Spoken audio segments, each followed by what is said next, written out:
Salut la famille, j'espère que vous allez bien. Moi aussi je me porte super bien. Heureux de vous retrouver aujourd'hui pour une nouvelle vidéo pour parler d'investissement en bourse, d'épargne et de finances personnelles. Et aujourd'hui nous allons parler d'actions et d'obligations. Si c'est la première fois que vous tombez sur une de mes vidéos, n'hésitez pas à vous abonner, à liker et à partager au maximum. Et concrètement, qu'est-ce qu'une action, qu'est-ce qu'une obligation? Une obligation, c'est un titre de propriété qui représente une partie du capital d'une entreprise. Cela signifie que lorsque vous, en tant qu'investisseur, vous achetez des actions d'une entreprise X, par exemple, vous devenez automatiquement copropriétaire et actionnaire de cette entreprise-là. Et en tant qu'actionnaire, vous avez le droit au bénéfice qui est reversé sous forme de dividendes chaque année en fonction du calendrier de l'entreprise et si l'entreprise en distribue aussi, parce qu'il y a certaines entreprises qui décident de ne pas distribuer les dividendes. Et aussi en tant qu'actionnaire, vous avez le droit de participer aux assemblées générales et de voter pour influencer les décisions qui seront prises. Et en tant que copropriétaire de cette entreprise, vous participez aux bénéfices et aux pertes de l'entreprise.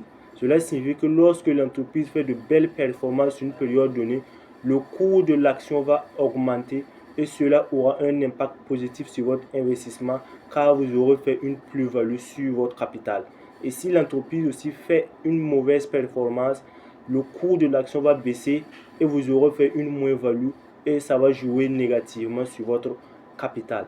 Et c'est cela, on vous recommande en fonction de votre analyse de vous faire former par des gens qui s'y connaissent vraiment pour pouvoir avoir les meilleures stratégies pour pouvoir investir en bourse.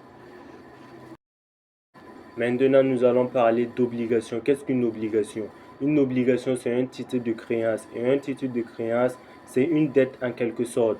Et ce titre de créance-là est émis par un gouvernement ou une entreprise. Cela signifie que lorsqu'un gouvernement ou une entreprise émet des obligations, il lance un appel d'offres, un appel d'emprunt auprès des investisseurs. Et en ce moment, vous, en tant qu'investisseur, si vous achetez des obligations, vous prêtez de l'argent à l'émetteur moyennant des intérêts et le remboursement total de votre capital. Je vais illustrer par un exemple pour qu'on puisse bien comprendre. Prenons l'exemple de l'État burkinabé qui décide de lever 100 milliards de fonds pour financer ses activités, avec un intérêt de 6% sur une durée de 10 ans, de 2025 à 2035. Et vous, en tant qu'investisseur, vous décidez de prêter à l'État burkinabé 10 millions.